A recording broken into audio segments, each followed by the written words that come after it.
li ci wér mooy taxawaay bi ci war ñun daan ko ci taxaw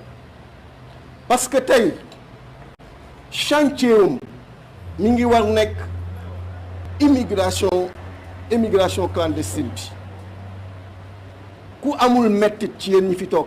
ku amul mettit en tant que sénégalais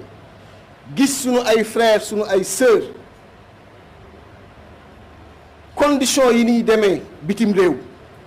jafe-jafe yi ñuy demee bitim réew parce que li ñu bëgg ci biir réew mi amuñu ko malgré ça ñu yegg ci réew yooyu ñu rejeter leen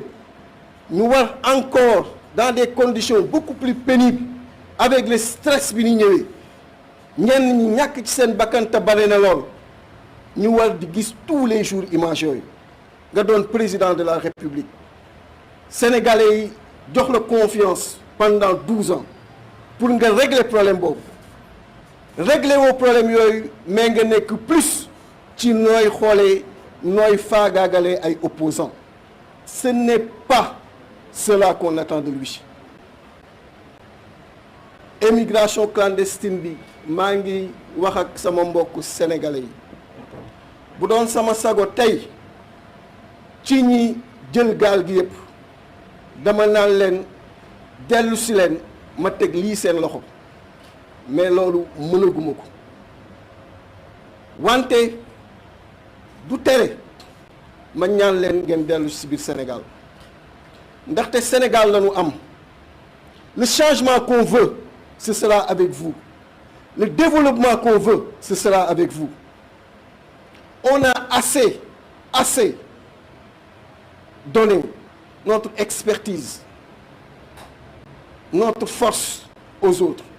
il faudrait qu'aujourd'hui expertise boobu ak force boobu ñu utiliser ko pour le développement de notre pays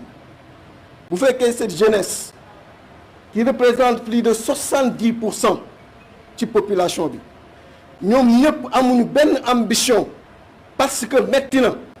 te ñu comprendre leen aussi dem génn réew mi kan mooy defar réew mi suba di leen demander ñu dellu si pour que changement bi mën a am 2024 pour que ensemble ñu engager les projets yuy defar Sénégal en tout cas je prends l'engagement ici que bu ma Sénégalais yi defee confiance changement yi war dinaa ko def